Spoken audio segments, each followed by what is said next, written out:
달빛 아래 사연 한수 채널 구독자 여러분, 오늘도 시청해 주셔서 감사합니다. 행복하고 즐거운 시간 되시길 바라며 오늘의 사연 시작하겠습니다. 새벽 4시 합참의장 한도연의 사령관실이 있는 국방부 청사복도에는 인적이 완전히 끊겼습니다. 형광등 대신 보안등만이 차갑게 깜빡이며 긴 복도를 비추고 있었죠. 야간 근무조차 최소 인원만 남은 시간이었어요. 정적만이 흐르는 그 공간에 갑자기 복도 저 끝에서 비틀거리는 그림자가 나타났습니다. 천천히 다가오는 그림자의 정체는 임신 7개월인 딸 한서윤이었어요.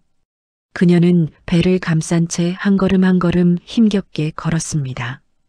가까이 다가올수록 그녀의 상태가 선명하게 드러났죠. 얼굴 오른쪽에는 시퍼렇게 멍이 들어 있었고 왼쪽 광대뼈 부근은 붉게 부어올라 있었어요. 팔뚝에도 손가락 자국처럼 보이는 멍이 여러 개 찍혀 있었습니다.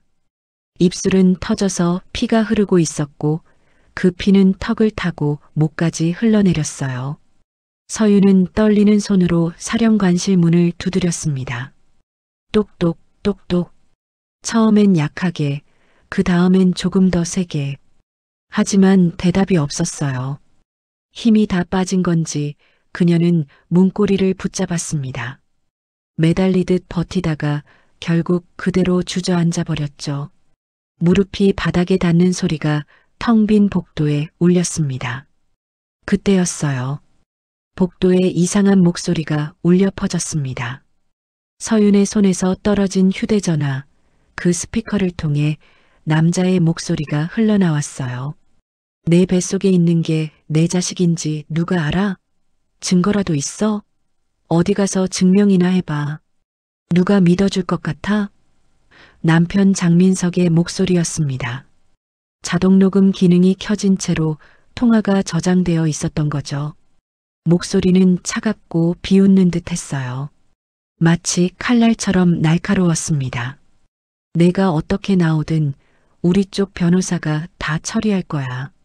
넌 이미 끝났어. 서윤은 의식이 점점 흐려지는 가운데 배를 두 손으로 감싸쥐었습니다. 아기야, 미안해. 엄마가 지켜줄게. 중얼거리는 목소리는 가늘게 떨렸어요. 눈물이 흘러내렸지만 닦을 힘조차 없었습니다. 복도 반대편에서 발소리가 들렸어요. 근무 중이던 의무장교가 이상한 기척을 느끼고 달려온 겁니다. 여기 사람 있습니다. 의식 확인. 그는 재빨리 서윤에게 다가가 목의 맥박을 확인했어요. 산모입니다. 임신 중기로 보입니다. 그는 즉시 응급 가방을 열어 혈압계를 꺼냈습니다. 커플을 팔에 감고 측정하는 동안 그의 표정이 점점 굳어졌죠. 혈압 상승, 맥박 불규칙. 의무장교는 서둘러 태아 심음기를 꺼냈습니다. 서윤의 배에 기기를 대자 심장 소리가 들렸어요. 쿵쿵, 쿵쿵쿵, 쿵, 쿵쿵쿵. 빠르게 뛰다가 느려지기를 반복했습니다. 정상적인 리듬이 아니었죠. 의무장교의 얼굴이 창백해졌어요. 태아 심박 불안정, 스트레스 상태입니다. 즉시 후송 필요합니다. 그는 무전기를 꺼내 외쳤습니다. 응급 상황, 산모 응급 후송 준비. 바로 그때 사령관실 문이 열렸습니다. 한도연이 나타났어요. 그는 여전히 군복을 단정히 입고 있었습니다. 어깨에 별 4개가 복도 조명 아래서 반짝였죠. 하지만 바닥에 쓰러진 딸의 모습을 본 순간 그의 모든 것이 멈춘 듯 했습니다. 합참의장의 위엄도 군인으로서의 냉철함도 그 순간만큼은 완전히 사라졌어요. 그저 아버지의 눈빛만이 남았습니다. 한도연은 천천히 하지만 단호하게 다가왔습니다. 그리고 무릎을 꿇었어요. 바닥에 앉아 딸의 떨리는 손을 두 손으로 감쌌습니다. 서윤아, 정신 차려. 아빠야. 내 목소리 들려? 그의 목소리는 낮고 차분했지만 손은 미세하게 떨리고 있었어요. 서윤의 눈이 희미하게 떠졌습니다. 초점이 흐릿했지만 아버지를 알아본 듯 했어요. 아빠. 목소리는 바람에 흩날리는 것처럼 가늘었습니다. 아기가 위험해요. 눈물이 다시 흘러내렸죠. 한도연은 딸의 손을 더욱 꽉 쥐었습니다. 그의 턱선이 단단하게 굳어졌어요. 군이 아니라 아버지로 말한다. 서윤아, 아기부터 살린다. 반드시 살려낸다. 그 다음은 아빠가 끝낸다. 내가 겪은 일 하나도 그냥 넘어가지 않는다. 목소리는 낮았지만 그 안에는 흔들리지 않는 결의가 담겨 있었습니다. 의무장교가 들것을 가져왔어요. 간호사 2명이 함께 도착해서 서윤을 조심스럽게 들것에 옮겼습니다. 천천히 복부 압박 최소화. 의무장교의 지시가 이어졌죠. 들것이 복도를 달리기 시작했습니다. 바퀴가 굴러가는 소리가 조용한 복도에 울렸어요. 이동하는 내내 태아 심음기는 계속 작동했습니다. 삐삐삐삐삐삐삐. 불규칙한 신호음이 계속 울렸어요. 한도연은 들건 옆을 따라 걸으며 그 소리를 들었습니다. 주먹을 쥐었어요. 손등의 핏줄이 도드라지게 튀어나왔죠. 손톱이 손바닥을 파고들었지만 신경 쓰지 않았습니다. 건물방 응급 차량이 이미 대기하고 있었어요. 엔진이 켜진 채 경광등이 붉게 깜빡이고 있었습니다. 의무요원들이 서윤을 차량에 신속하게 실었어요. 한도연도 함께 올라탔습니다.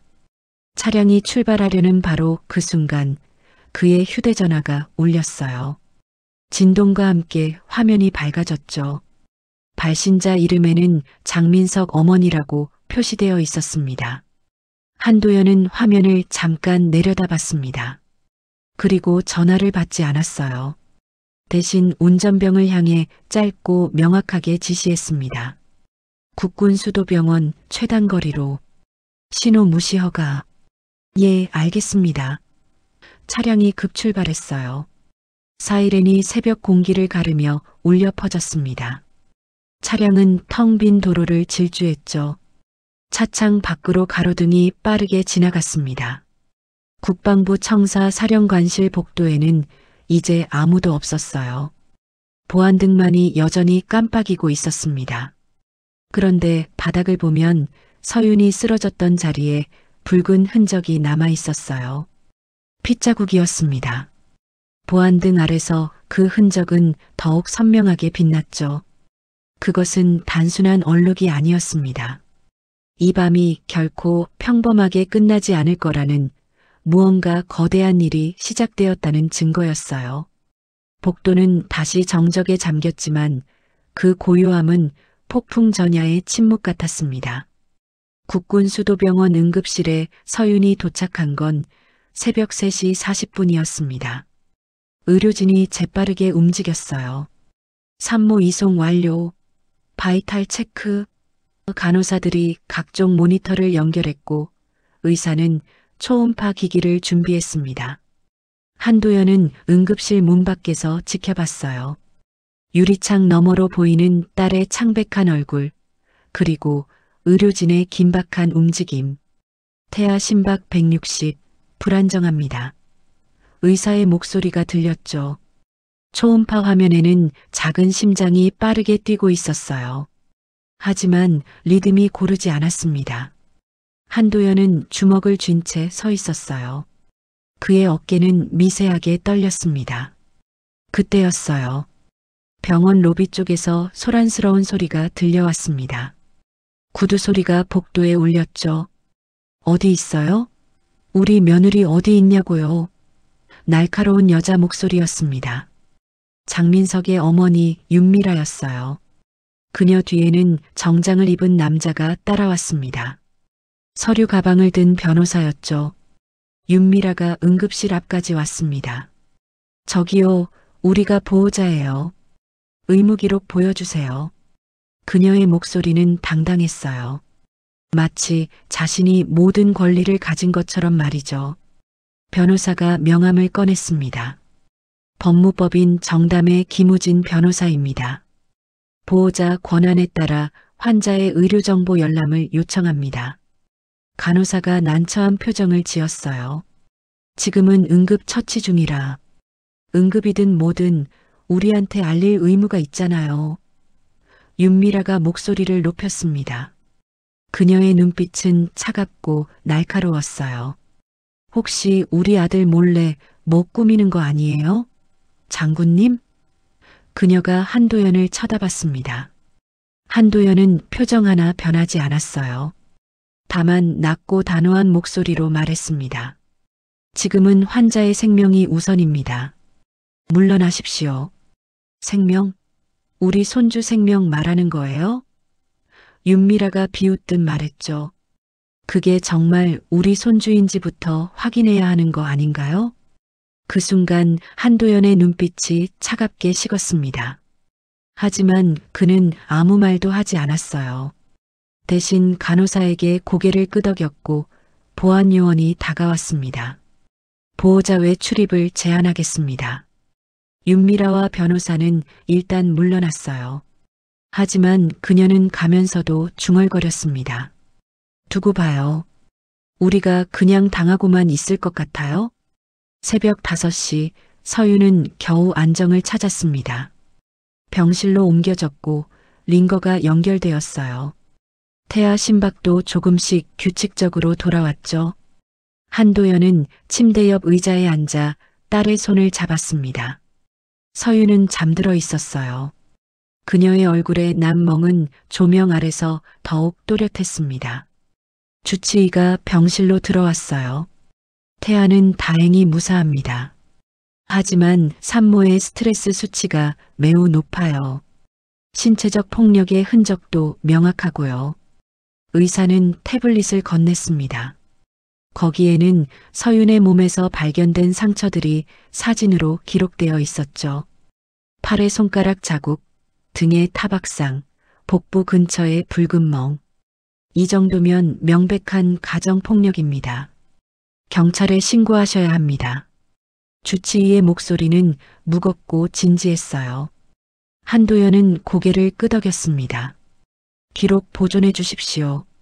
모든 것을요. 바로 그 시각 인터넷에서는 이상한 글들이 퍼지기 시작했어요.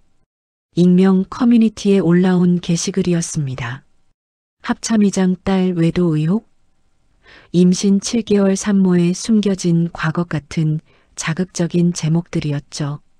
글 내용은 더 악랄했습니다. 서윤이 결혼 전 다른 남자를 만났다느니 아이의 친부가 불확실하다느니 하는 거짓 정보들이 빠르게 퍼졌어요. 댓글도 달렸습니다. 역시 군인 딸들은 문란해 아빠 권력 믿고 남편 모함하는 거 아냐? 악의적인 말들이 쏟아졌죠. 누군가 의도적으로 여론을 조작하고 있었습니다. 오전 8시 한도연의 휴대전화에 전화가 걸려왔어요. 검사 한 명이었습니다. 목소리는 조심스러웠지만 날이 서 있었죠. 장군님, 혹시 이 사건에 군이 개입하실 생각은 아니시죠? 가정 문제에 공권력을 사적으로 사용하면 곤란해집니다. 한도연은 잠시 침묵했습니다. 그리고 차분하게 대답했어요. 군은 움직이지 않습니다. 이건 민간 사건입니다. 다행이네요. 여론도 좋지 않은 상황이라. 검사는 말끝을 흐렸습니다. 전화를 끊고 나서 한도연은 창밖을 바라봤어요. 해가 떠오르고 있었습니다. 하지만 그의 표정은 밝지 않았죠. 오전 10시 병실에서 소동이 벌어졌습니다. 윤미라와 함께 온 남자 2명이 병실 문을 열려고 했어요. 환자 이송합니다. 우리 병원으로 옮길 겁니다. 그들은 강압적이었죠. 간호사가 막아섰습니다. 환자는 아직 이송 불가 상태입니다. 보호자 권한으로 요구합니다. 남자 중 하나가 소리쳤어요. 바로 그때 복도에서 군화 소리가 들렸습니다. 헌병 2명이 나타났어요. 그리고 병원 보안팀도 함께 도착했죠.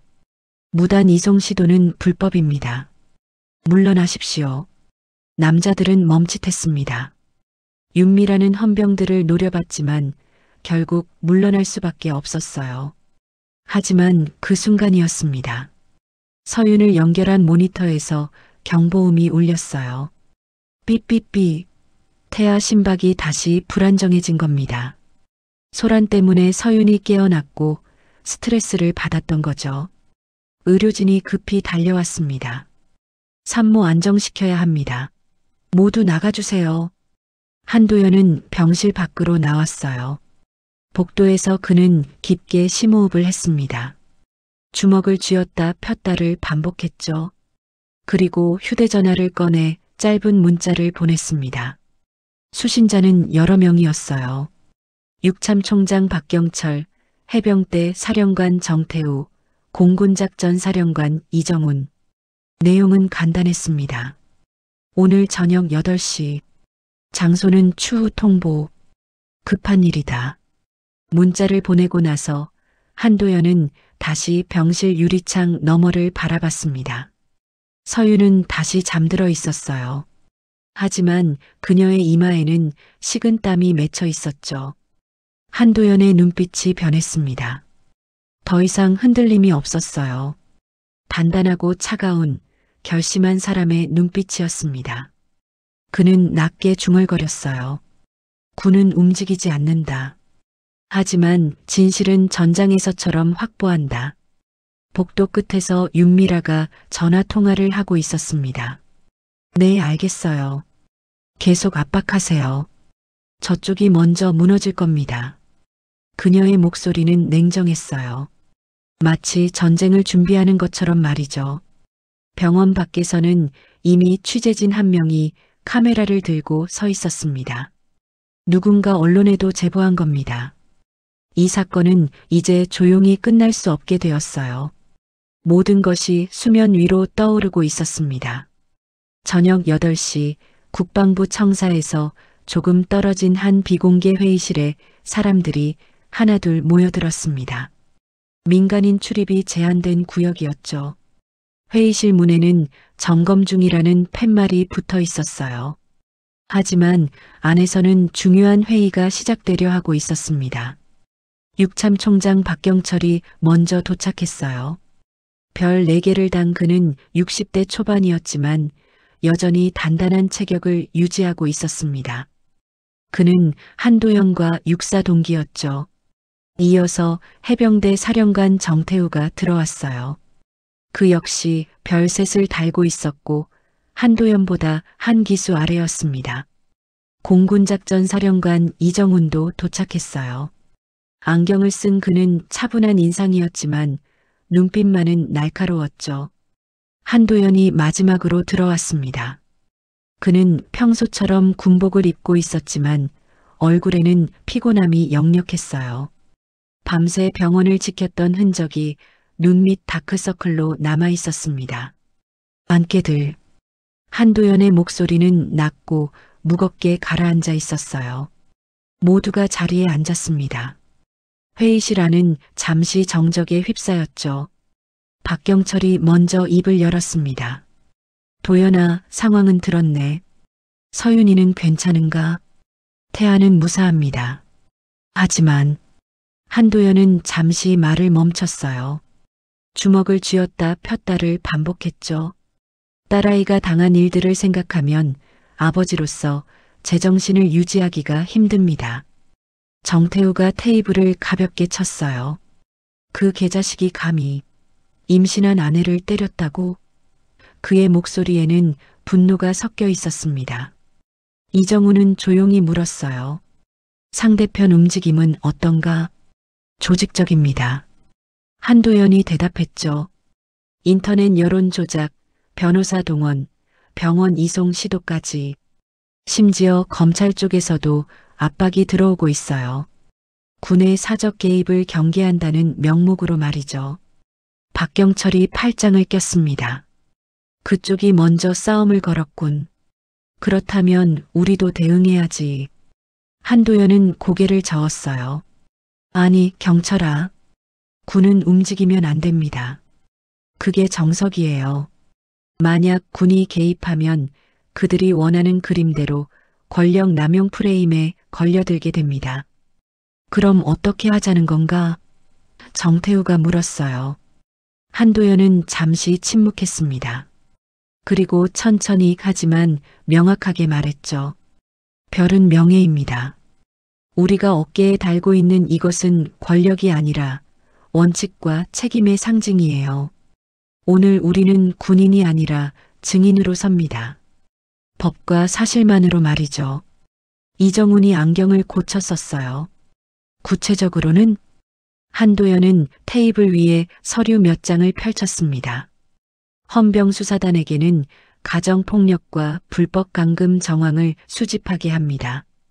합법적 범위 내에서요. 공군 정보자산은 장민석의 도주 경로와 사설 경우 이동 패턴을 감시합니다. 물론 이것도 합법적 범위 안에서만요. 해병대는?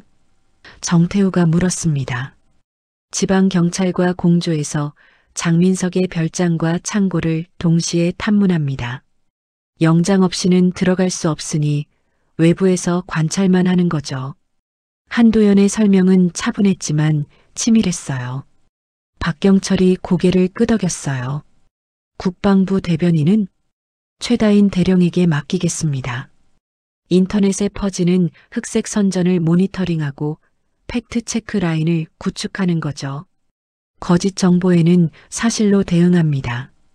회의실에 다시 침묵이 흘렀어요. 세 사람은 각자 생각에 잠겼습니다. 이정훈이 먼저 입을 열었죠. 도현, 자네 말이 맞아. 우린 법 테두리를 벗어나면 안 돼.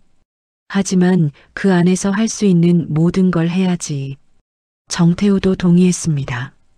그래. 우리 별이 뭐 장식품인가? 정의를 지키라고 달고 있는 거지. 박경철이 자리에서 일어났어요. 좋아. 그럼 각자 맡은 바를 진행하세. 하지만 명심하게. 단 한 번이라도 법을 어기면 우린 그들과 똑같아지는 거야. 한도연이 고개를 숙였습니다. 감사합니다, 형님들. 무슨 소리야? 박경철이 한도연의 어깨를 두드렸어요. 우린 전우잖아. 전우의 가족이 위험에 처했는데 가만히 있을 수 있나? 회의가 끝나고 모두가 자리에서 일어났습니다. 하지만 박경철은 한도연을 잠시 붙잡았어요. 도연아, 한 가지만 물어보겠네. 말씀하십시오. 자네 정말 괜찮은가? 아버지로서 견딜 수 있겠나? 박경철의 목소리는 걱정으로 가득했어요. 한도연은 잠시 눈을 감았습니다. 그리고 다시 떴을 때 그의 눈빛은 단단했죠. 견뎌야 합니다. 제가 무너지면 서윤이와 아기를 지킬 수 없으니까요. 박경철이 고개를 끄덕였어요. 알았네. 그럼 각자 위치로 돌아가세. 밤 10시 헌병수사단 사무실에서는 컴퓨터 모니터가 여러 개 켜져 있었습니다. 수사관들이 자료를 검토하고 있었어요. 장민석과 한서윤의 주거지 주변 CCTV 영상, 이웃들의 진술, 병원 기록 등이 쌓여가고 있었습니다. 팀장님, 이것 좀 보십시오. 젊은 수사관이 화면을 가리켰어요. 석 달 전부터 심야에 집에서 큰 소리가 자주 들렸다는 이웃 진술이 여러 건 있습니다. 기록하게. 모든 진술을 문서화해. 팀장의 지시가 떨어졌죠. 같은 시각 공군작전사령부에서는 정보 분석관들이 위성 데이터를 검토하고 있었어요. 장민석의 차량 이동 패턴, 자주 가는 장소, 만나는 사람들의 목록이 정리되고 있었습니다. 물론 모든 것은 공개된 정보와 합법적 감시 범위 내에서만 이루어졌죠. 사령관님, 대상이 주말마다 가는 별장이 하나 있습니다. 경기도 가평 지역이에요. 분석관이 보고했어요. 이정훈이 화면을 들여다봤습니다. 그곳에 뭐가 있을까? 확인이 필요합니다. 하지만 외부에서 관찰만 가능하죠. 해병대 수색대는 이미 가평으로 향하고 있었습니다. 민간 차량을 이용했고 군복이 아닌 사복을 입고 있었어요. 그들은 별장 주변을 조심스럽게 관찰했습니다. 담장 너머로 보이는 건물, 주차된 차량, 출입하는 사람들의 모습을 기록했죠. 대장님, 창고 건물에서 이상한 움직임이 포착됩니다. 대원 한 명이 쌍안경을 내리며 말했어요. 사진 찍어. 하지만 담장은 넘지 마. 우린 관찰자일 뿐이야. 대장의 명령이 떨어졌습니다. 한편 국방부 대변인실에서는 최다인 대령이 모니터 여러 대를 켜놓고 인터넷 커뮤니티를 확인하고 있었어요. 거짓 정보가 퍼지는 경로를 추적하고 출처를 분석했습니다. 대부분 같은 시간대에 올라오네요. 조직적이에요. 보좌관이 말했습니다. 최다인이 고개를 끄덕였어요. 팩트체크 자료 준비해. 사실만으로 반박하는 거야. 감정적으로 대응하면 안 돼. 모든 것이 동시다발적으로 움직이고 있었습니다. 마치 정밀한 작전처럼 각자의 위치에서 각자의 역할을 수행하고 있었죠. 밤은 깊어갔지만 불이 꺼지지 않는 사무실들이 여럿 있었어요. 한도연은 다시 병원으로 돌아왔습니다. 서윤의 병실 앞 복도 의자에 앉아 있었어요. 창밖으로 보이는 도시의 불빛들. 그는 휴대전화를 꺼내 메시지들을 확인했습니다. 각 부서에서 보고가 들어오고 있었죠. 진실은 전장에서처럼 확보한다. 그는 다시 한번 중얼거렸어요. 그리고 눈을 감았습니다. 짧은 휴식이 필요했죠. 내일은 더 긴 싸움이 기다리고 있을 테니까요. 사흘이 지났습니다. 그동안 각 부서에서 수집한 자료들이 한도연의 책상 위에 쌓여갔어요. 헌병수사단이 보내온 CCTV 분석 보고서, 공군 정보팀의 이동 경로 추적 자료, 해병대 수색대의 별장 관찰 기록. 하나하나가 퍼즐 조각처럼 모이고 있었습니다. 한도연은 새벽 5시에 일어나 자료를 검토했어요. 커피를 마시며 서류를 넘기는 그의 손은 흔들리지 않았습니다. 하지만 눈빛에는 깊은 분노가 숨어 있었죠. 분노를 억누르고 이성으로 바꾸는 중이었어요. 스마트홈 로그. 한도연이 중얼거렸습니다. 헌병수사단이 법원 영장을 통해 확보한 자료였어요. 장민석과 서윤이 살던 집의 스마트홈 시스템 기록이었죠. 그 안에는 놀라운 정보가 담겨 있었습니다. 지난 석 달간 심야 시간대에 거실 스피커의 볼륨이 급격히 올라간 기록이 수십 건 있었어요. 밤 11시에서 새벽 2시 사이 갑자기 텔레비전 볼륨이 최대치로 올라갔다가 내려가기를 반복했습니다. 이웃들이 항의할 만큼 큰 소리였죠. 소리를 가리려고 텔레비전을 켰구나. 한도연은 이를 악물었어요. 볼륨을 높여서 서윤의 비명이나 울음소리를 감추려 했던 겁니다. 더 충격적인 건 거실에 설치된 음성인식 스피커의 데이터였어요. 소음 감지 기능이 켜져 있었는데 특정 시간대에 데시벨이 급상승한 기록이 남아 있었습니다. 제발 그만해. 아기 생각해. 같은 단어들이 음성 로그에 단편적으로 기록되어 있었죠. 시스템이 자동으로 저장한 겁니다. 한도연은 서류를 내려놓고 눈을 감았어요. 딸의 목소리가 귓가에 들리는 것 같았습니다. 떨리는 비명소리, 살려달라는 애원. 주먹을 쥐었죠. 손톱이 손바닥을 파고들었지만 신경 쓰지 않았어요. 다음 자료는 더욱 구체적이었습니다. 서윤이 착용하고 있던 스마트워치의 심박 기록이었어요. 병원에서 확보한 자료였죠. 지난 2달간 특정 시간대에 심박수가 분당 130 이상으로 치솟은 기록이 24번 있었습니다. 공포나 극심한 스트레스를 받았을 때 나타나는 수치였어요. 특히 임신 사실을 확인한 날 이후로 심박 급상승 빈도가 더 잦아졌습니다. 임신하고 나서 더 심해진 거야. 한도연의 목소리는 떨렸어요. 오전 9시 헌병수사단 사무실로 한 여성이 찾아왔습니다. 서윤의 집에서 일하던 가사도우미 이현숙 씨였어요. 50대 중반의 그녀는 긴장한 표정으로 수사관 앞에 앉았습니다. 말씀하시기 힘드시겠지만 목격하신 것들을 진술해 주셔야 합니다. 수사관이 조심스럽게 말했어요. 이현숙은 떨리는 손으로 핸드백을 열었습니다. 그 안에서 비닐봉지를 꺼냈어요. 봉지 안에는 부서진 초음파 사진이 들어 있었습니다. 사진은 여러 조각으로 찢어져 있었죠. 이걸 주방 선반 틈에서 찾았어요. 이현숙의 목소리는 가늘게 떨렸습니다. 서윤 씨가 임신 확인하고 온 날이었어요. 초음파 사진을 보여주면서 그렇게 행복해 하셨는데 그 다음에 무슨 일이 있었습니까? 수사관이 물었어요. 저녁에 남편분이 들어오셨어요. 서윤 씨가 사진을 보여드렸죠. 그런데 이현숙은 말을 멈췄습니다. 눈물이 고였어요. 남편분이 사진을 확 낚아채서 찢어버리셨어요. 그리고 소리를 지르셨죠. 이게 내 자식이라는 증거가 어디 있어? 라고요. 수사관이 모든 걸 기록했습니다. 그날 밤에도 싸움이 있었습니까? 네. 텔레비전 소리가 갑자기 커지더니 그 뒤로는 이현숙은 고개를 떨어뜨렸어요. 다음 날 아침에 출근했을 때 서윤 씨 팔에 새로운 멍이 있었어요. 그날부터 더 심해졌습니다. 임신한 몸인데 시어머니는 알고 있었습니까? 이현숙이 고개를 끄덕였어요.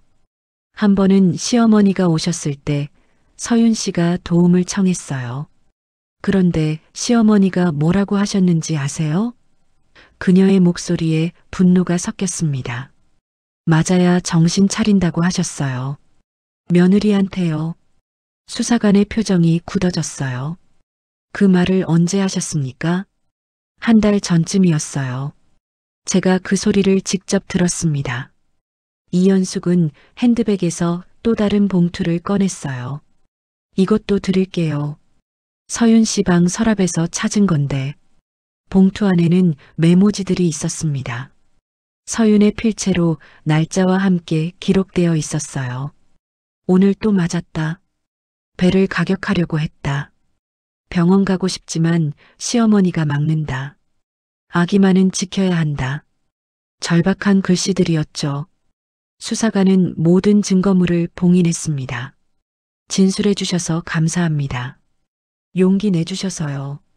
이현숙이 일어서며 말했어요. 서윤 씨는 정말 착한 사람이에요. 그런 사람이 왜 저런 일을 당해야 하는지. 같은 시각 공군정보팀은 또 다른 결정적 증거를 발견했습니다. 장민석의 차량 블랙박스 데이터였어요. 경찰과 협조해서 확보한 자료였죠. 블랙박스에는 영상뿐 아니라 차 안의 음성도 녹음되어 있었습니다. 분석관이 특정 파일을 재생했어요. 2달 전 장민석의 차량에 시어머니 윤미라가 함께 탑승했을 때의 대화였습니다. 윤미라의 목소리가 들렸어요. 민석아, 그 애 너무 봐주지 마. 내가 약하게 나오니까 기어오르는 거야. 알아요, 엄마. 장민석의 목소리였습니다. 임신했다고 해서 뭐가 달라지는 줄 알아? 오히려 지금이 기회야. 순종적으로 만들어야지. 윤미라의 목소리는 차가웠어요. 하지만 배가 불러서 그래서 더 잘 들을 거 아냐. 도망도 못 가고 웃음소리가 들렸습니다. 섬뜩한 웃음이었죠. 분석관은 파일을 멈췄어요. 그리고 보고서에 타임스탬프와 함께 내용을 기록했습니다. 오후 2시 검찰청에서는 담당 검사가 이 모든 자료를 검토하고 있었습니다. 책상 위에 쌓인 증거들, 스마트홈 로그, 심박 기록, 가사도우미 진술, 블랙박스 음성, 부서진 초음파 사진. 하나하나가 명백한 증거였어요. 이 정도면 체포영장 청구가 가능합니다. 검사가 상관에게 보고했어요. 하지만 상관 검사는 조심스러웠습니다. 장민석 측 변호인단이 만만치 않아. 이미 역고소 준비를 하고 있다는 정보가 있어. 역고소요? 허위사실 유포, 명예훼손으로 한서윤을 고소하겠다는 거지. 게다가 가짜 진단서도 준비 중이라더군. 상관의 목소리는 무겁게 가라앉았어요. 바로 그때 인터넷 포털 사이트 실시간 검색어에 새로운 키워드가 올라왔습니다. 합참의장 사적 보복 의혹군 권력 남용 같은 자극적인 제목들이었어요. 누군가 의도적으로 여론을 조작하고 있었습니다. 국방부 대변인실의 최다인 대령이 급히 보고를 올렸어요. 언론 플레이가 시작됐습니다. 조직적입니다. 한도연은 병원 복도에서 그 소식을 들었습니다. 휴대전화 화면에 뜨는 기사 제목들. 하지만 그는 흔들리지 않았어요. 오히려 더 차분해졌습니다. 예상했던 수순입니다. 우리는 사실만으로 대응합니다.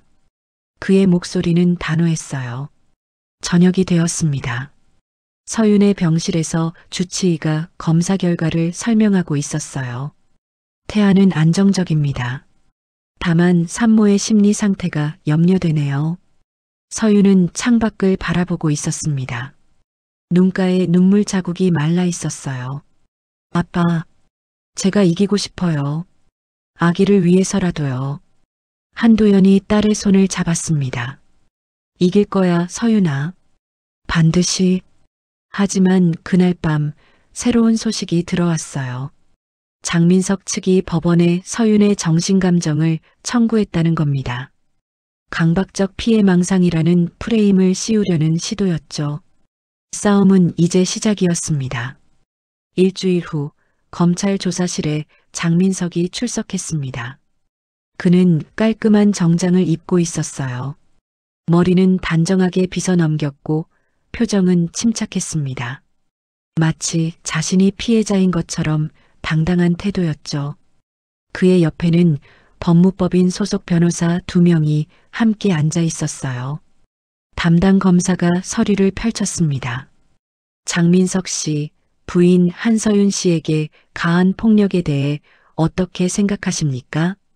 장민석은 고개를 저었어요. 폭력이라니요. 그런 일은 없었습니다. 그의 목소리는 담담했습니다. 감정의 동요가 전혀 없었죠. 하지만 병원 기록에는 명백한 타박상과 폭행 흔적이 있습니다. 아내가 예민해서 자주 넘어지곤 했어요. 임신 중이라 균형 감각이 떨어졌던 거죠. 장민석은 여유롭게 대답했어요. 검사가 다른 서류를 꺼냈습니다. 그럼 이건 어떻게 설명하시겠습니까? 스마트홈 로그에 남은 고함 소리와 비명 기록입니다. 부부 싸움이었습니다. 말다툼 정도였어요. 장민석은 시선을 피하지 않았어요. 말다툼 치고는 데시벨이 상당히 높았는데요. 변호사가 끼어들었습니다. 검사님, 부부간의 다툼을 모두 범죄로 볼 수는 없지 않습니까? 과잉 해석입니다. 검사는 잠시 침묵했어요. 그리고 가장 중요한 질문을 던졌습니다. 장민석 씨, 뱃속의 아이에 대해서는 어떻게 생각하십니까? 장민석의 표정이 미묘하게 변했습니다. 그는 잠시 머뭇거렸어요. 그리고 폭탄 같은 말을 내뱉었죠. 그 아이가 제 아이인지 확신할 수 없습니다. 조사실에 정적이 흘렀어요. 검사의 눈빛이 날카로워졌습니다. 무슨 근거로 그런 말씀을 하시는 겁니까? 아내의 행적에 의심스러운 부분이 있었어요. 결혼 전 다른 남자와. 장민석이 말을 이었지만 변호사가 그의 팔을 살짝 잡았어요. 더 말하지 말라는 신호였죠.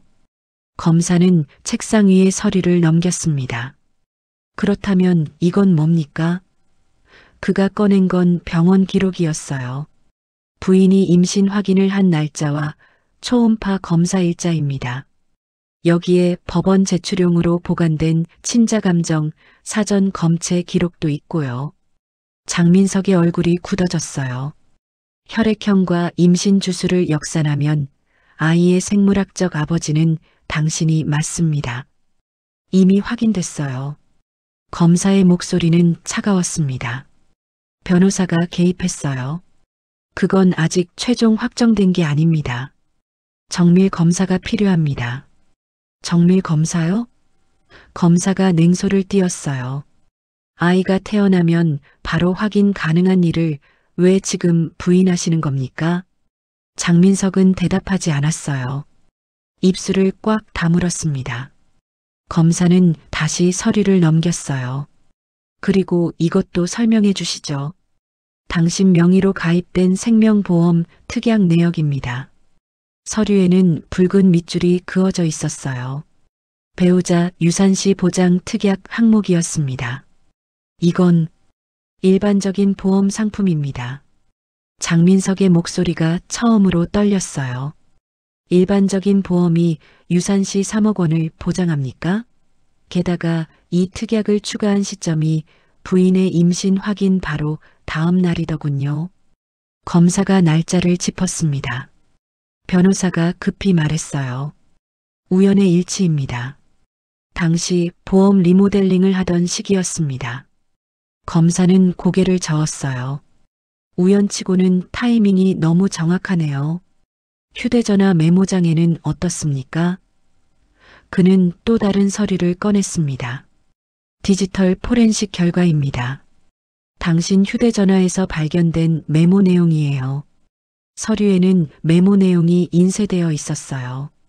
보험 특약 확인 유산시 보장액 3억 병원 기록 확인 필요 같은 문장들이 적혀 있었습니다. 날짜는 모두 서윤의 임신 이후였죠. 장민석의 얼굴이 창백해졌어요. 이마에 땀이 맺히기 시작했습니다. 장민석 씨, 검사가 몸을 앞으로 기울였어요. 당신은 아이를 원하지 않았던 게 아닙니다. 아이와 아내가 사라지길 바랐던 거죠. 보험금을 타기 위해서요. 아닙니다. 그건 오해입니다. 장민석이 처음으로 목소리를 높였어요. 오해요? 그럼 설명해 보시죠. 왜 임신 확인 다음 날 유산 보장 특약을 들었습니까? 왜 임신한 아내를 폭행했습니까? 왜 배 부근을 집중적으로 가격했습니까? 검사의 질문이 쏟아졌습니다. 장민석은 대답하지 못했어요. 입만 벙긋거렸죠. 바로 그때 조사실 밖 복도에서 한도연이 서 있었습니다. 그는 유리창 너머로 사위의 모습을 지켜보고 있었어요. 주먹을 쥔 채로요. 옆에 서 있던 박경철이 조용히 말했습니다. 도연아, 진실이 밝혀지고 있네.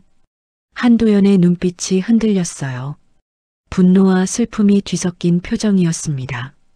저 사람이 아빠가 되길 거부한 게 아니라 목소리가 떨렸어요. 아이를 죽이려고 했던 거였어. 박경철이 한도연의 어깨를 잡았습니다. 이제 끝이 보이네. 조금만 더 참게. 조사실 안에서는 검사가 마지막 카드를 꺼냈어요. 그리고 이것도 있습니다. 당신 어머니 윤미라 씨와의 통화 녹음입니다. 그는 재생 버튼을 눌렀어요. 스피커에서 목소리가 흘러나왔습니다. 엄마, 어떻게 하면 좋겠어요? 장민석의 목소리였어요. 걱정 마. 엄마가 다 처리해 줄게. 저 애가 유산하게 만들면 되잖아. 윤미라의 목소리가 차갑게 울렸습니다. 하지만 너무 직접적으로 하지 말고 스트레스를 계속 주는 거야. 산모는 스트레스에 약하거든. 자연유산처럼 보이게 만들 수 있어. 윤미라의 목소리는 마치 범죄를 계획하듯 침착했어요. 녹음이 끝났습니다. 조사실은 무거운 침묵에 잠겼어요. 변호사들도 더 이상 할 말이 없었습니다. 장민석은 고개를 떨어뜨렸어요. 손이 떨리고 있었습니다. 검사가 천천히 말했습니다. 장민석 씨, 당신은 살인을 계획했습니다. 태아와 산모를 대상으로요. 이건 단순한 가정폭력이 아닙니다. 복도에서 이 장면을 지켜보던 한도연은 눈을 감았어요. 주먹을 쥔 손이 하얗게 질렸습니다. 손톱이 손바닥을 파고들었지만 느껴지지 않았어요. 가슴 속에서 무언가가 터질 것만 같았습니다. 바로 그 순간이었어요. 병원에서 전화가 왔습니다. 한도연의 휴대전화가 울렸죠. 화면에는 국군수도병원이라고 표시되어 있었어요. 여보세요? 한도연이 전화를 받았습니다. 합참의장님, 응급 상황입니다. 간호사의 다급한 목소리가 들렸어요. 한서윤 씨가 갑자기 복통을 호소하고 있습니다. 조기 진통 증상입니다. 한도연의 얼굴이 창백해졌어요. 지금 갑니다. 그는 뛰기 시작했습니다. 복도를 달렸어요. 박경철이 뒤따랐죠. 검찰청을 빠져나가 주차장으로 향했습니다. 차에 올라타자마자 사이렌을 울렸어요. 차량이 도로를 질주했습니다. 한도연은 운전대를 잡은 채 앞만 바라봤어요. 머릿속에는 온통 딸 생각뿐이었습니다. 제발, 제발 무사하길. 마음속으로 되뇌었죠. 병원으로 가는 길, 차창 밖으로 도시의 불빛들이 빠르게 지나갔습니다. 신호등도 다른 차들도 모든 게 흐릿하게 보였어요. 한도연의 눈에는 오직 딸과 손주만이 보였습니다. 그리고 그의 귓가에는 조사실에서 들었던 녹음 파일의 목소리가 계속 맴돌았어요. 자연유산처럼 보이게 만들 수 있어. 그 차가운 목소리가 머릿속에서 떠나지 않았습니다. 주먹을 쥐었어요. 이번만큼은 절대 놓치지 않겠다고 다짐했습니다.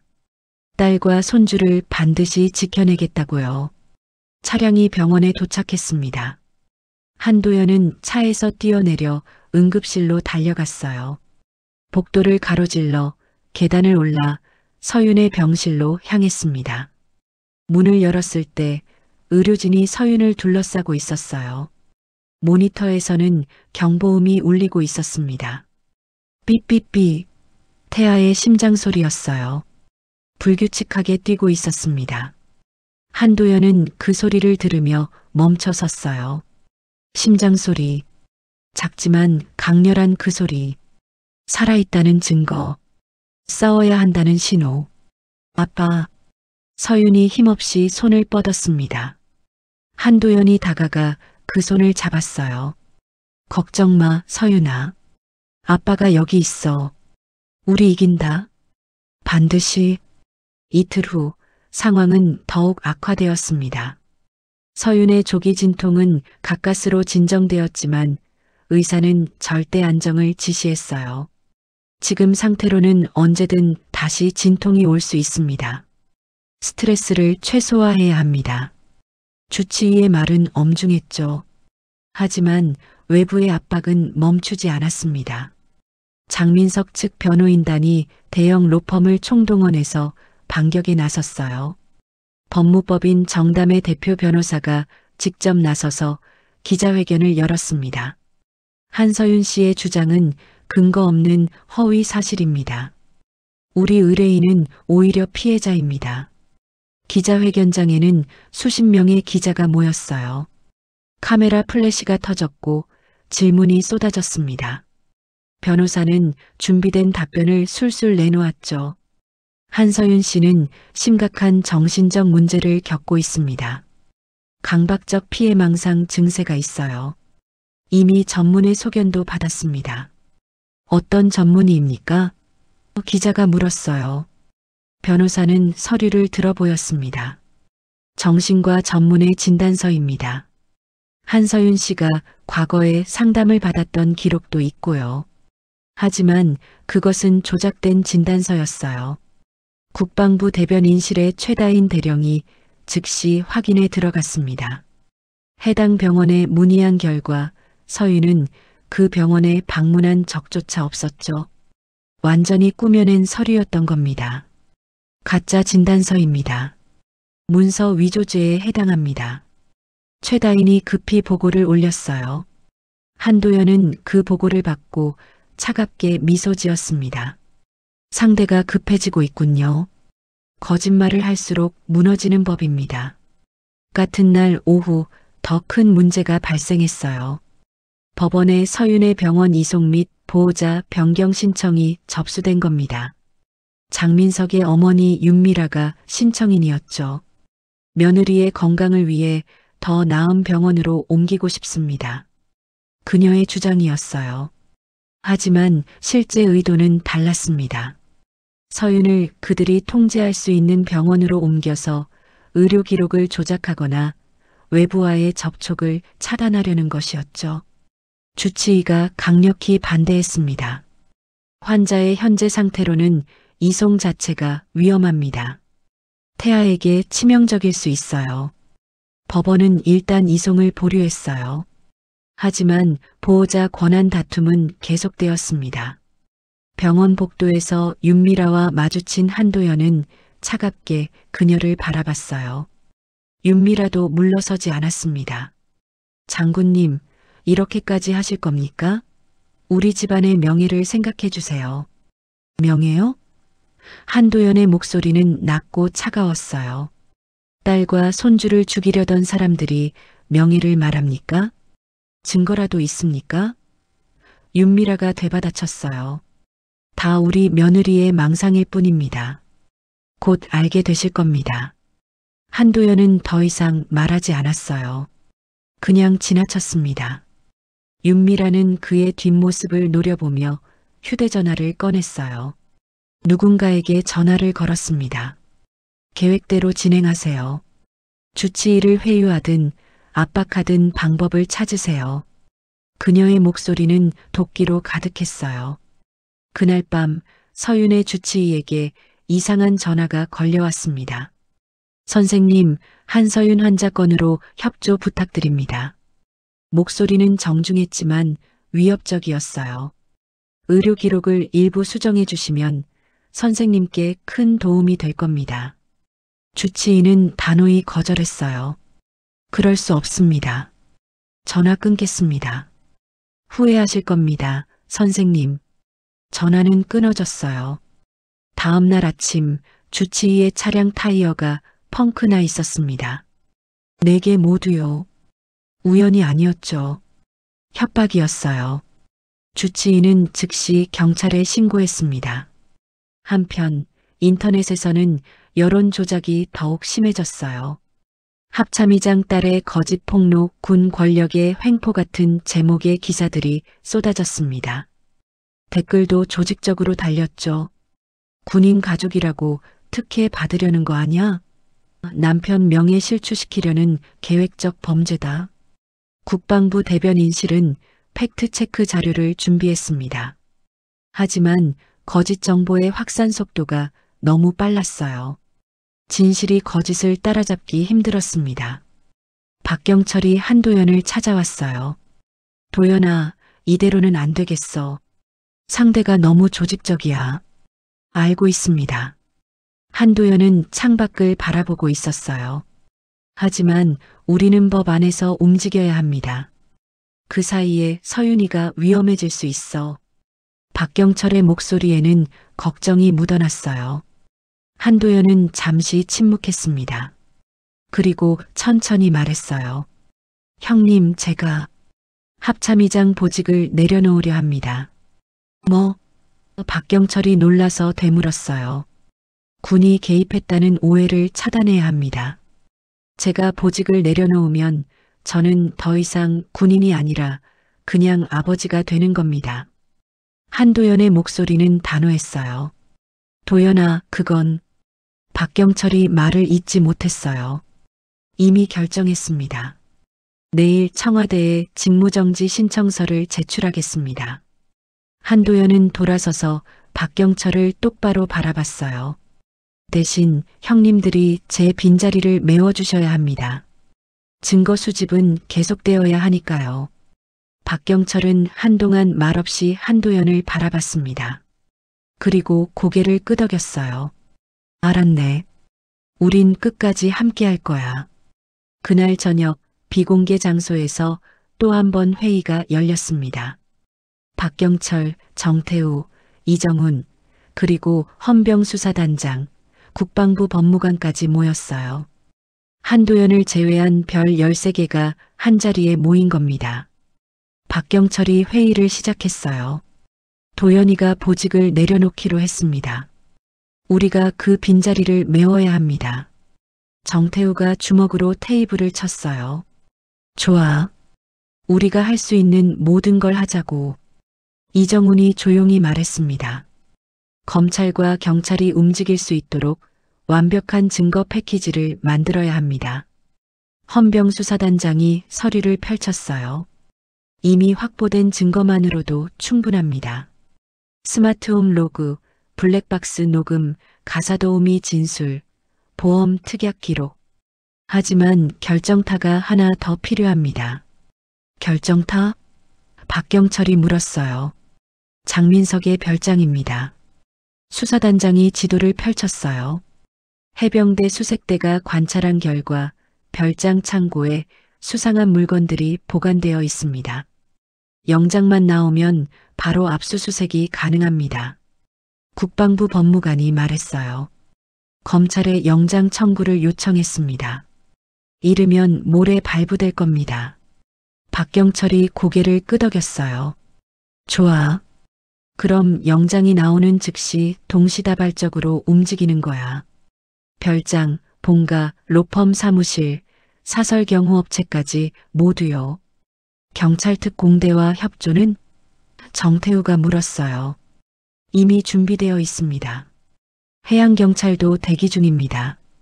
혹시 요트로 도주를 시도할 경우를 대비해서요. 이정훈이 대답했어요. 회의실에는 긴장감이 감돌았습니다. 모두가 최종 작전을 준비하고 있었어요. 별 13개가 하나의 목표를 위해 움직이고 있었습니다. 같은 시각 병원에서는 한도연이 서윤의 병실을 지키고 있었어요. 딸은 잠들어 있었습니다. 한도연은 창가에 서서 밤하늘을 바라봤어요. 별들이 반짝이고 있었죠. 별은 권력이 아니라 증언이다. 그는 낮게 중얼거렸어요. 오늘 우리는 생명의 증인으로 선다. 그의 휴대전화에 메시지가 도착했습니다. 박경철로부터였어요. 모든 준비 완료. 영장 나오면 바로 움직인다. 서윤이 잘 지켜라.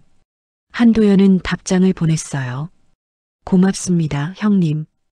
끝까지 부탁드립니다. 밤은 깊어갔지만 여러 곳에서 불이 꺼지지 않았습니다. 헌병수사단 사무실, 공군작전사령부, 해병대 작전실, 경찰청 상황실, 모두가 최종 작전의 순간을 기다리고 있었어요. 폭풍 전야의 고요함이었습니다. 곧 모든 것이 수면 위로 떠오를 거예요. 진실과 거짓이 마지막으로 맞붙는 순간이 다가오고 있었습니다.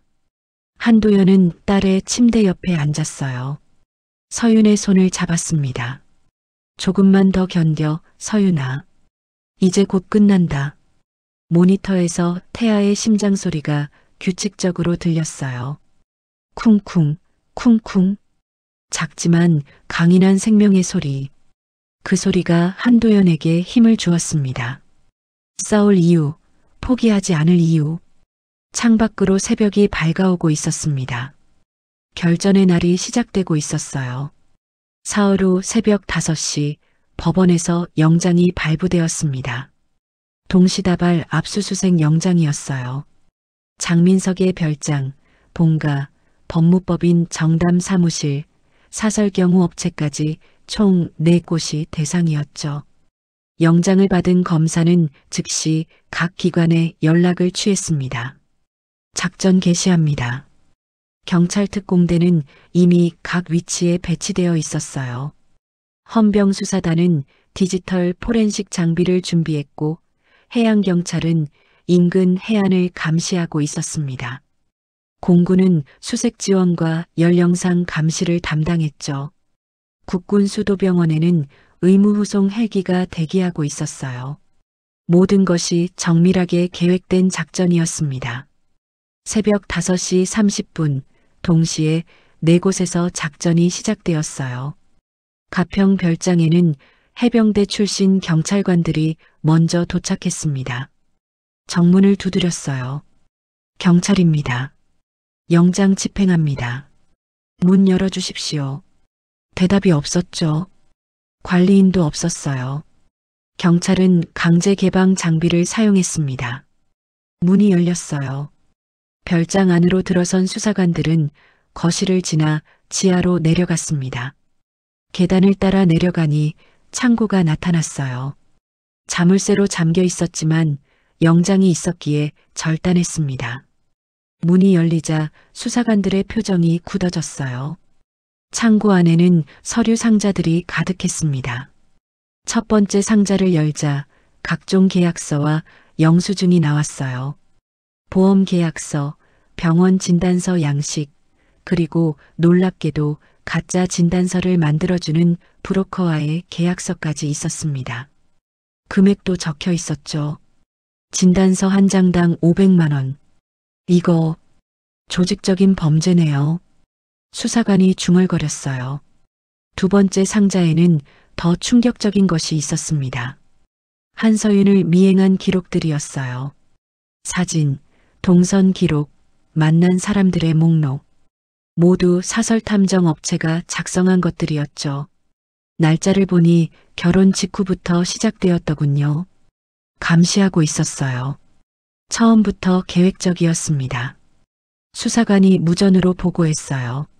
세 번째 상자를 열었을 때 가장 결정적인 증거가 나왔습니다. 윤미라와 장민석의 대화를 녹음한 파일들이 담긴 USB였어요. 아마도 만일을 대비해 장민석이 몰래 녹음해둔 것 같았습니다. 수사관은 즉시 노트북으로 파일을 재생했어요. 민서가 그 애가 유산하면 모든 게 해결돼. 보험금도 받고 우리 집안 체면도 지키고. 윤미라의 목소리였습니다. 하지만 엄마 그게 쉽지 않아요. 쉬워.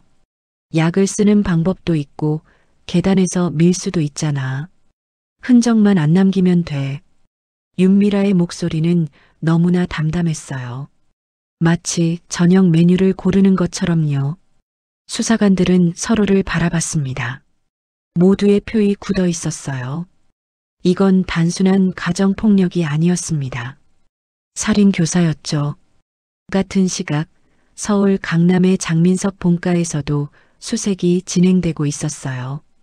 경찰 특공대가 현관 초인종을 눌렀습니다. 경찰입니다. 영장 집행합니다. 안에서 윤미라의 목소리가 들렸어요. 뭐라고요? 지금 몇 시인데? 영장이 있습니다. 문 열어주십시오. 윤미라는 마지못해 문을 열었어요. 잠옷 차림이었지만 표정은 여전히 당당했습니다. 이게 무슨 횡포입니까? 우리 변호사 부를 거예요. 그러십시오. 하지만 수색은 진행됩니다. 경찰은 차분하게 대응했어요. 거실, 침실, 서재를 수색했습니다. 서재 책장 뒤에서 금고가 발견되었어요. 윤미라가 소리쳤습니다. 거기는 안 돼요. 개인 재산이에요. 영장 범위에 포함됩니다. 경찰은 금고 전문가를 불렀어요. 10분 후 금고가 열렸습니다. 안에는 현금 다발과 함께 서류들이 있었어요. 그 중에는 사설경호업체와의 계약서, 뇌물수수 관련 장부, 그리고 검사와 판사에게 전달한 금품 목록이 적힌 수첩까지 있었습니다. 윤미라의 얼굴이 창백해졌어요. 이건 조작이에요. 그녀가 소리쳤지만 필적 감정만 하면 바로 확인될 내용들이었습니다. 법무법인 정담 사무실에서는 또 다른 증거가 쏟아졌어요. 컴퓨터 하드디스크에서 가짜 진단서 파일들이 발견되었습니다. 포토샵으로 만든 병원 도장, 의사 서명까지 모두 위조된 것들이었죠. 심지어 다른 의뢰인들을 위해 만든 가짜 서류들도 수십 건 있었어요. 변호사 김우진이 급히 사무실로 들어왔습니다. 무슨 일입니까? 영장을 보여주시죠. 검사가 영장을 내밀었어요. 김우진의 얼굴이 굳어졌습니다. 이건 변호사, 의뢰인 간 비밀 특권에 해당합니다. 범죄 증거는 특권 대상이 아닙니다. 검사의 대답은 단호했어요. 사설경호업체 사무실에서는 직원들의 불법 활동 기록이 발견되었습니다. 주치의 협박, 증인 매수 시도, 여론 조작을 위한 댓글, 알바, 고용 내역까지요. 심지어 한서윤을 납치하려던 계획서도 있었어요. 날짜는 이틀 후로 되어 있었습니다. 새벽 6시, 4곳에서의 수색이 마무리되었어요. 압수된 증거물은 트럭 한 대 분량이었습니다. 서류 상자만 50개가 넘었고 컴퓨터와 하드디스크는 20대, USB와 휴대전화는 10개가 넘었죠. 검사는 즉시 긴급 체포영장을 신청했습니다. 장민석과 윤미라 그리고 변호사 김우진까지 3명이 대상이었어요. 오전 7시 장민석은 도주를 시도했습니다. 인천항으로 향하는 차량이 포착되었어요. 공군 정보팀이 위성으로 추적했고 경찰이 고속도로에서 차단했습니다. 장민석은 차에서 내려 담을 넘어 도망치려 했어요. 그때였습니다. 하늘에서 헬기 소리가 들렸어요. 수색용 헬기가 상공을 선회하며 조명을 비췄습니다. 조명탄이 터지듯 환하게 밝아진 아래 장민석은 멈춰 섰어요. 경찰들이 포위했습니다.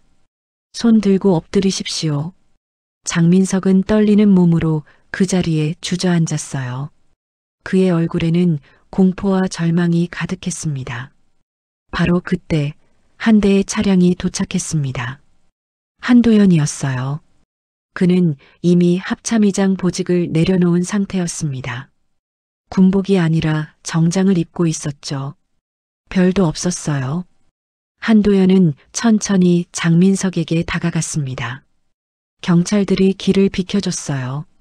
장민석은 고개를 들어 장인을 올려다봤습니다. 장군님, 아니 아버님. 장민석의 목소리는 떨렸어요. 한도연은 그 앞에 섰습니다.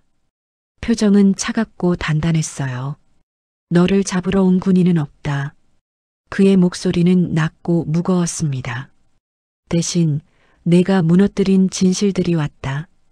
장민석은 말없이 고개를 떨어뜨렸어요. 별을 가족 싸움에 쓴 죄책감. 안 드십니까? 장민석이 떨리는 목소리로 물었어요. 한도연의 눈빛이 빛났습니다. 별은 권력이 아니라 증언이다. 오늘은 생명의 증인으로 섰을 뿐이다. 경찰이 장민석에게 수갑을 채웠어요. 차가운 금속 소리가 새벽 공기를 갈랐습니다. 장민석은 경찰차로 끌려갔어요. 한도연은 그 모습을 지켜보다가 휴대전화를 꺼냈습니다. 박경철에게 전화를 걸었어요. 형님, 끝났습니다. 고생했네, 도연아. 박경철의 목소리에는 안도감이 묻어났어요. 윤미라도 본가에서 체포되었습니다. 그녀는 끝까지 소리를 질렀어요. 이건 음모예요. 우리가 피해자라고요. 하지만 증거는 명백했습니다. 그녀의 말은 더 이상 아무 의미가 없었어요. 오전 9시 장민석 일가의 대저택 현관 앞에 경찰 차량들이 늘어서 있었습니다. 포렌식 팀이 마지막 증거 수집을 하고 있었어요. 대문이 활짝 열려 있었습니다. 그 사이로 아침 햇살이 들어왔죠. 의무후송 헬기가 상공을 지나갔습니다. 하얀 동체가 아침 하늘을 가로질렀어요. 헬기의 바람이 현관홀에 걸려있던 그림들을 흔들었습니다. 액자가 기울었고 어떤 것은 떨어졌어요. 한도연은 대문 밖에 서서 그 광경을 바라봤습니다. 무너지는 저택, 드러나는 진실, 끝나는 거짓. 그는 깊게 숨을 들이마셨어요. 끝났다. 그는 조용히 중얼거렸습니다. 이제 시작이다. 그의 휴대전화가 울렸어요. 병원에서 온 전화였습니다. 합참의장. 아니, 한도연 씨. 좋은 소식입니다. 한서윤 씨의 상태가 많이 안정되었습니다. 태아도 건강합니다. 한도연의 얼굴에 처음으로 미소가 번졌어요. 진심 어린 안도의 미소였습니다. 감사합니다. 지금 갑니다. 그는 차에 올라탔습니다. 병원으로 향했어요. 뒤쪽 거울로 보이는 저택이 점점 작아졌습니다. 무너진 거짓의 성이 멀어지고 있었죠. 차창 밖으로 아침 햇살이 쏟아져 들어왔습니다. 따뜻하고 밝은 빛이었어요. 새로운 시작을 알리는 빛. 한도연은 그 빛 속을 달렸습니다. 딸과 손주에게로, 생명에게로. 석 달이 흘렀습니다. 계절이 바뀌어 따뜻한 봄이 찾아왔어요. 국군수도병원 산부인과 분만실에서는 새 생명이 세상에 나올 준비를 하고 있었습니다. 오전 10시 서윤의 진통이 시작되었죠. 심호흡하세요. 천천히 깊게요. 조산사가 서윤의 손을 잡으며 말했어요. 서윤은 땀으로 범벅이 된 얼굴로 고개를 끄덕였습니다. 진통의 파도가 밀려왔다가 물러갔어요. 그녀는 이를 악물고 견뎠습니다. 옆에는 어머니 김정아가 함께 있었어요. 잘하고 있어, 서윤아. 조금만 더. 분만실 밖 복도에는 한도연이 서성이고 있었습니다. 그는 더 이상 군복을 입지 않았어요. 민간인 옷차림이었죠.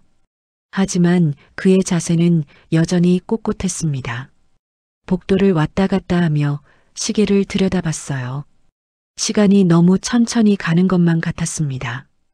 박경철, 정태우, 이정훈이 함께 와 있었어요. 그들도 군복이 아닌 사복을 입고 있었습니다. 오늘은 군인이 아니라 친구로, 동료로 온 거였죠. 도연아, 앉아. 체력 아껴야지. 박경철이 의자를 권했어요. 앉을 수가 없습니다. 한도연의 목소리는 떨렸어요. 첫 손주잖습니까? 정태우가 웃으며 말했습니다. 우리 합참의장님도 이럴 때는 그냥 할아버지시네.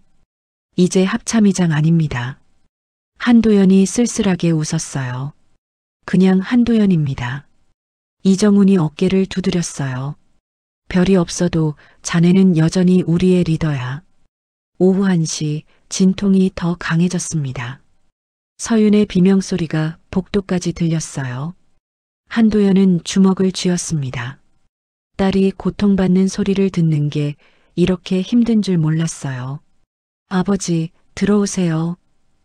김정아가 문을 열고 불렀습니다. 한도연은 서둘러 분만실로 들어갔어요. 서윤이 침대에 누워 있었습니다. 얼굴은 새빨갛고 머리카락은 땀에 젖어 있었어요.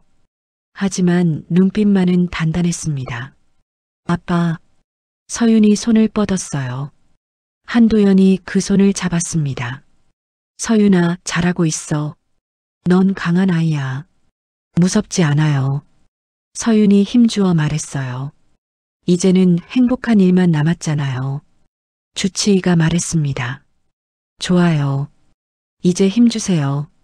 하나, 둘, 셋. 서윤이 온 힘을 다해 힘을 주었어요. 한도연은 딸의 손을 꽉 쥐었습니다. 뼈가 으스러질 것처럼 강한 힘이었지만 한도연은 전혀 아프지 않았어요. 조금만 더. 거의 다 왔어요. 주치의의 목소리가 들렸습니다. 그리고 마침내 오후 2시 14분 울음소리가 터져나왔어요. 으앙. 작지만 힘찬 울음소리였습니다. 새 생명이 세상에 나온 순간이었죠. 건강한 여자아이입니다. 주치의가 환하게 웃으며 발표했어요. 서윤은 눈물을 흘렸습니다. 기쁨의 눈물이었어요. 한도연도 눈시울이 붉어졌습니다. 그는 평생 전장을 누볐지만 이런 감정은 처음이었어요. 조산사가 아기를 깨끗이 닦아서 서윤의 가슴에 올려놓았습니다. 작은 아기가 엄마의 품에 안겼어요. 서윤은 아기를 내려다보며 속삭였습니다. 안녕, 우리 딸. 엄마야. 한도연은 손녀를 바라봤습니다. 작은 손, 작은 발, 꼼지락거리는 작은 입술. 모든 게 완벽했어요. 그는 조심스럽게 손녀의 손가락을 만졌습니다. 아기가 할아버지의 손가락을 꽉 쥐었어요. 악수하는구나. 한도연이 웃으며 말했어요. 할아버지랑 약속하는 거니? 평생 지켜줄게. 복도에서 기다리던 사람들이 소식을 들었습니다. 박경철이 주먹을 불끈 쥐었어요. 축하하네. 정태우와 이정훈도 환하게 웃었습니다. 병원 복도가 순식간에 축제 분위기가 되었어요. 다른 환자 가족들도 함께 박수를 쳤습니다. 며칠 후 국방부 대변인 최다인 대령이 공식 브리핑을 열었습니다. 장소는 국방부 대회의실이었어요. 수십 명의 기자가 모였습니다. 카메라 플래시가 터졌죠. 최다인은 차분한 목소리로 시작했어요. 지난 석 달간 있었던 한서윤 씨 사건에 대해 공식 입장을 발표하겠습니다. 그녀는 스크린에 자료를 띄웠습니다. 첫째, 합참의장 사적 보복 프레임은 완전한 허구였습니다. 모든 수사는 법원 영장과 검찰 주도로 진행되었어요. 군은 합법적 범위 내에서 증거 수집만 지원했습니다. 기자들이 메모를 하기 시작했어요. 둘째, 장민석과 윤미라는 조직적으로 범죄를 계획했습니다. 보험 특약 가입, 가짜 진단서 제작, 여론 조작, 증인 매수 시도까지 모든 것이 확인되었어요. 스크린에 증거 사진들이 나타났습니다. 보험 계약서, 위조된 진단서, 녹음 파일 목록. 셋째, 장민석은 징역 12년을 선고받았습니다. 윤미라는 징역 8년, 변호사 김우진은 징역 5년과 변호사 자격 연구 박탈 처분을 받았어요.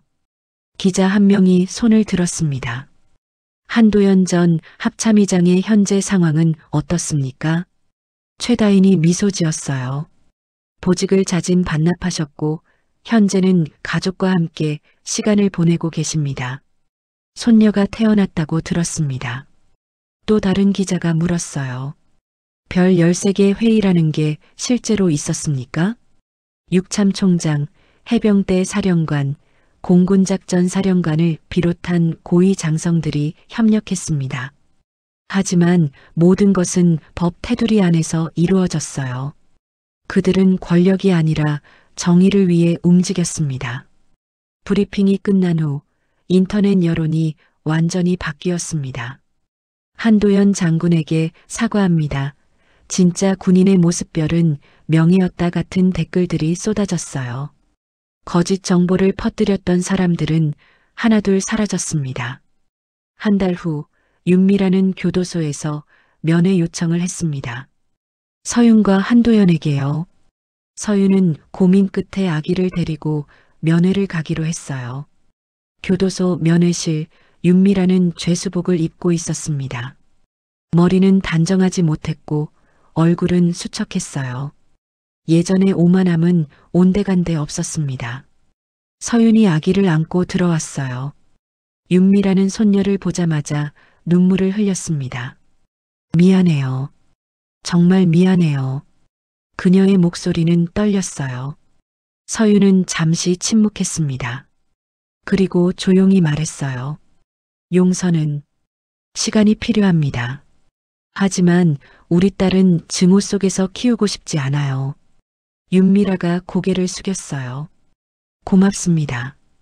제가 자격은 없지만 자격의 문제가 아닙니다. 한도연이 말했어요. 우리는 앞으로 나아가야 합니다. 과거에 묶여 있을 수 없어요. 면회를 마치고 나오는 길, 서윤은 아기를 내려다봤습니다. 아기는 평화롭게 잠들어 있었어요. 넌 사랑받으며 자랄 거야. 엄마가 지켜줄게. 어느 봄날 오후 국군수도병원 산부인과 복도에는 많은 사람이 모여 있었습니다.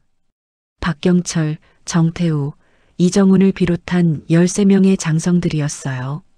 모두 사복을 입고 있었습니다. 군복이 아니라 평범한 옷이었죠. 그들은 복도를 가득 메웠어요. 서로 이야기를 나누며 웃었습니다. 마치 전후의 모임 같았어요. 한도연이 나타났습니다. 그는 손녀를 안고 있었어요. 작은 아기가 할아버지 품에서 평화롭게 잠들어 있었습니다. 박경철이 다가왔어요.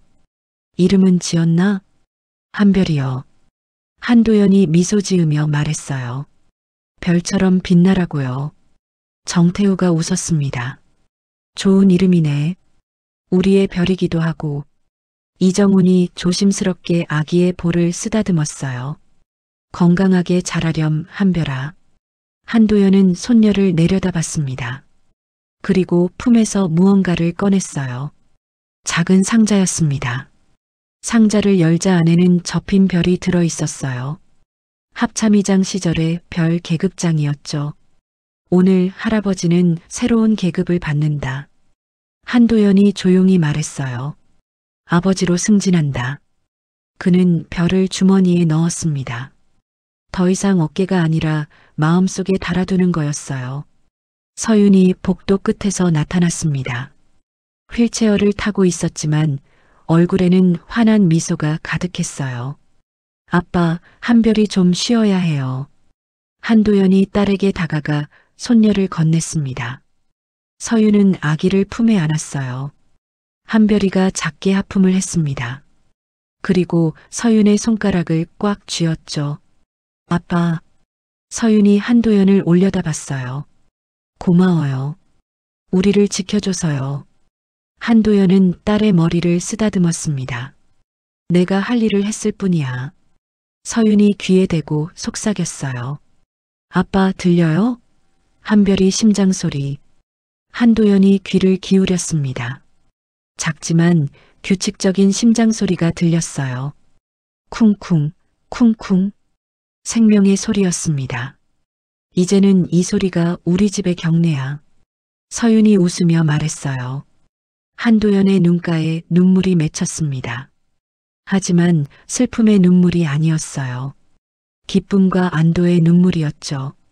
복도에 있던 모든 사람이 조용히 지켜봤습니다. 아무도 말하지 않았어요. 그저 그 순간을 함께 느꼈습니다. 자동문이 천천히 닫히기 시작했어요.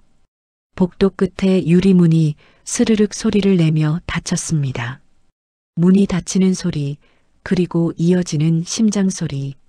한도연은 창밖을 바라봤습니다. 봄 햇살이 따스하게 쏟아지고 있었어요. 벚꽃이 바람에 날렸습니다.